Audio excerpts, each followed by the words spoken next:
L'invité de ce Smart Impact, c'est Thierry Tang. Bonjour. Bonjour Thomas. Bienvenue, vous êtes le directeur général de Clivette France, entreprise italienne, c'est ça? Exact. Qui a été créée quand, où? Présentez-nous Clivette. Alors Clivette, c'est une entreprise à la base qui était italienne, effectivement, avec une base qui est dans les Dolomites, dans le nord de l'Italie, et créée en 1989, avec une technologie principale, avant que ça devienne la technologie qui devient de plus en plus mainstream. C'était une technologie de la pompe à chaleur. Et donc aujourd'hui, Clivette fabrique, conçoit et vend tout ce qui fait du chaud et du froid dans les espaces intérieurs. Ça peut être du résidentiel, ça peut être du tertiaire, ça peut être du collectif, de l'industrie, de la logistique, tout. Et en France, vous êtes installé en France depuis combien de temps? Alors en France, on est jeune. On est arrivé en 2023. C'est moi qui ai fondé la filiale en 2023. Et on est arrivé dans un contexte où en France, ça fait maintenant quelques années en Europe et en France qu'on a mis en place, en tout cas le gouvernement et les législations, la transition énergétique avec l'électrification du chauffage. Et nous maîtrisons la technologie de la pompe à chaleur. Donc on a pensé qu'il y avait une belle opportunité pour nous de s'établir. Ouais. Alors, qui dit pompe à chaleur dit effectivement... Est-ce que c'est une économie subventionnée? Vous voyez ce que je veux dire? Est-ce que vous dépendez finalement des décisions, législations françaises et ou européennes? Alors, le mot pompe à chaleur, c'est un mot qui est pas mal galvaudé. Oui. Donc aujourd'hui, quand on parle de pompe à chaleur, on parle souvent de la PAC RO, celle qu'on met en chauffage en remplacement d'une chaudière potentiellement. Oui. Mais la technologie de la pompe à chaleur, c'est la technologie, si vous voulez, qui vous permet d'absorber 1 kWh et d'en restituer jusqu'à 4. D'accord. Et donc ça, vous l'avez sous différentes formes. Et ça se vend partout, dans le tertiaire, dans plein de types de bâtiments. Mais celle dont vous parlez, qui est subventionnée, c'est principalement celle qui va dans les maisons. D'accord. Donc effectivement, il y a une partie du marché qui est partie très très vite grâce ou à cause des subventions. Mais c'est parce qu'on est en train d'électrifier le chauffage. Donc on veut passer sur l'électricité. Et le vivier le plus rapide, ce sont les maisons. Donc c'est pour ça que les subventions ont été mises là. D'accord.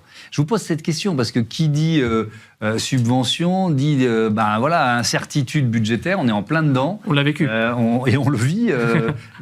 Par exemple, je pense à MaPrimeRénov'. Le système, aujourd'hui, faute de budget 2026, il est tout simplement à l'arrêt. Tout à fait. Est-ce que vous, ça impacte votre activité, ça? Alors, dans une moindre mesure, parce que comme je l'ai dit tout à l'heure, nous, on a la capacité de rebondir sur des projets qui sont plus tertiaires, sur des gros bâtiments qui ne sont pas subventionnés, ou moins du coup, et où il y a un besoin qui est plus ressenti par les propriétaires. Néanmoins, la partie de business qu'on a sur le résidentiel, elle est largement impactée. En 2024, il y a eu un recul de 40% des ventes en France sur la partie pompe à chaleur. Donc ça impacte forcément les gens qui ont une part de marché conséquente. Là où il faut savoir quelque chose, c'est qu'au niveau des aides dont vous parlez, il y a deux types d'aides qu'il faut distinguer. La première, c'est les aides gouvernementales qui sont soumises à budget annuel, le gouvernement, MaPrimeRénov'. Et il y a des aides qui sont pluriannuelles, qui vont dans le privé. Et là, on rentre dans une période qu'on appelle P6, pour les certificats d'économie d'énergie. C'est une période qui va durer 6 ans, et pendant laquelle ce ne sera pas soumis au budget. Donc là, vous avez de la visibilité. Là, on en a un peu plus. D'accord, ok, parce que c'est la grande difficulté des entreprises aujourd'hui, c'est justement d'avoir un cap et de la visibilité. Vous avez commencé à le détailler, mais quel type de dispositif vous proposez, en fait? On va partir sur de la pompe à chaleur RO, donc ça va vous faire votre eau chaude et votre chauffage, ce qui représente jusqu'à 80% des consommations dans un ménage. Tout le monde autour de nous, quand il achète une maison, on se demande combien ça coûte le chauffage, etc. Donc c'est un gros sujet. Ensuite, on a des appareils qui sont un peu plus associés à du confort, donc de la climatisation. Et ensuite, on va aller plus loin, parfois sur de la ventilation. Et là, quand on sort du résidentiel, on a des gros outils de pompe à chaleur qui vont faire le chauffage, l'eau chaude pour les gros bâtiments. Vous avez justement beaucoup de clients qui sont des clients un peu plus, tertiaires ou même industriels? Tout à fait. C'est une des forces de Clivette, puisqu'en fait, si vous voulez, on est assez bien représenté en Europe sur cette partie-là. Et on sait aussi, avec la P6 dont je parlais tout à l'heure, le certificat d'économie d'énergie en P6, on sait que les aides vont être orientées de plus en plus aussi vers le tertiaire. Parce que sur le tertiaire aussi, donc les bâtiments commerciaux, les bureaux, les hôtels, etc., on sait que le poste chauffage, ça représente toujours la 2e ou la 3e position en coût et en émissions de gaz à effet de serre. Et la transition énergétique, c'est pour 2 sujets. Un, c'est réduire les coûts de tout le monde, mais surtout réduire les émissions de gaz à effet de serre. L'électricité étant une énergie propre, on veut électrifier au maximum. Et ça veut dire que votre business, il est lié à la rapidité de la décarbonation de l'économie française, d'une certaine façon? Alors, c'est un business qui, en soi, a un marché potentiel qui est déjà relativement important, mais avec la transition énergétique et l'électrification, si vous voulez, auparavant, la France, c'était, je ne sais pas, 40-50% au moins chauffé au gaz. Aujourd'hui, on a identifié le gaz comme une énergie fossile, donc je pense que ce n'est pas une bonne idée de faire une stratégie mono-énergie seulement sur l'électricité, mais il y a forcément un transfert qui se fait avec la transition énergétique. Les aides, on vous dit maintenant, voilà, si vous installez dans votre nouvelle maison une pompe à chaleur au lieu d'une chaudière à gaz, on va vous aider. Donc ça, forcément, ça rapporte un marché potentiel un peu plus grand pour nous, et de plus en plus grand. À l'inverse, il y a la question de la climatisation. Alors évidemment, avec le réchauffement climatique, on est souvent là, on est dans une période de grand froid, mais il y a aussi les périodes de grande chaleur. On voit qu'il y a des appartements qui, l'hiver, souffrent du grand froid et l'été deviennent des fournaises invivables. Bon, donc la question de la climatisation se pose.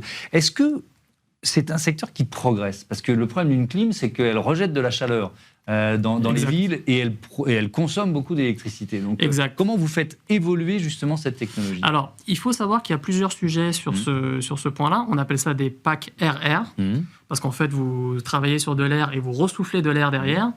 Il faut savoir que la technologie en elle-même, elle n'est pas forcément bien comprise par les Français aujourd'hui. Aujourd'hui, on dit souvent effectivement que ça réchauffe l'atmosphère et que ça consomme de l'électricité. C'est seulement vrai quand on l'utilise en rafraîchissement, donc en été. C'est vrai que là, vous consommez puisque c'est un outil de confort. Néanmoins, si vous l'utilisez en hiver, pour chauffer votre appartement ou votre maison, vous bénéficiez de ce qu'on appelait tout à l'heure le COP. Donc, vous absorbez 1 kWh, vous en payez 1, vous en restituez jusqu'à 4. Donc, vous nous dites quoi? Vous nous dites que l'efficacité hivernale compense la consommation estivale d'une certaine façon? Non, je ne dis pas ça. Je dis juste que ça peut servir, ça pourrait être un outil de chauffage aussi. Néanmoins, la partie confort, c'est celle qu'on voit, et donc elle est décriée pour ça. Donc je pense qu'il faut mesurer un petit peu les propos. C'est pour ça qu'il y a en ce moment une étude faite par l'ADEME et qui démontre les propos que je viens de donner. Donc après, c'est vrai, il faut aussi réfléchir à ne pas installer ça partout, j'imagine, pour ne pas réchauffer les rues et augmenter l'inconfort des passants. Parce que là, il y a une contradiction inhérente. Comme on le disait tout à l'heure, je pense au niveau des énergies, c'est toujours une erreur de faire un tout ou rien. Il faut savoir balancer en fonction des situations et en fonction des utilisations de chacun. Est-ce que vous voyez, parce que vous êtes au cœur de ce marché, est-ce que vous voyez beaucoup de transformations? Je pense à un immeuble collectif avec des copropriétaires. Qu'est-ce qu'ils font?